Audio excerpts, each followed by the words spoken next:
मुख्यमंत्री डॉक्टर मोहन यादव ने आज अपने 61वें जन्मदिवस के अवसर पर सागर जिले की रेहली तहसील स्थित वीरांगनी दुर्गावती टाइगर रिजर्व व वन्यजीव संरक्षण की दिशा में एक नई पहल की है।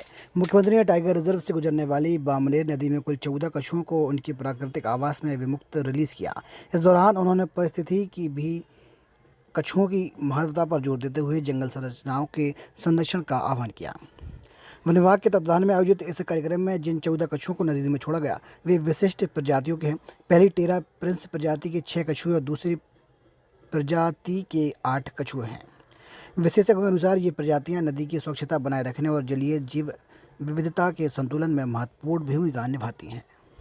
आज जैव विविधता के संरक्षण और संवर्धन की दिशा में एक ऐतिहासिक कदम उठाते हुए नदियों के अंदर से जैसे कछुए उसकी पानी की शोभा होती है, हमारे अपने कछुआ संरक्षण केंद्र के माध्यम से चंबल के और भोपाल से हमने लगभग 14 कछुए यहाँ छोड़े हैं।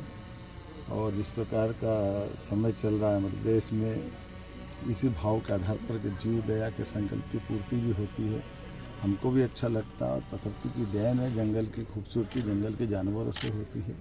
ऐसे में थलचर, नभचर, जलचर सभी क्षेत्रों में हमारी सरकार बराबरी से काम कर रही है।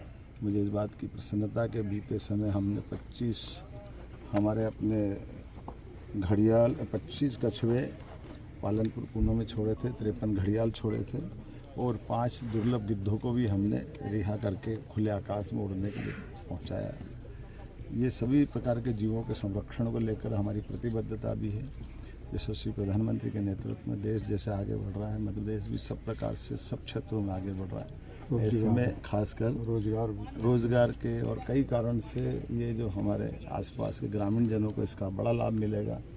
देश और दुनिया में मध्य प्रदेश की विशेष पहचान जीवों के कारण से ही बनी है और इस नाते से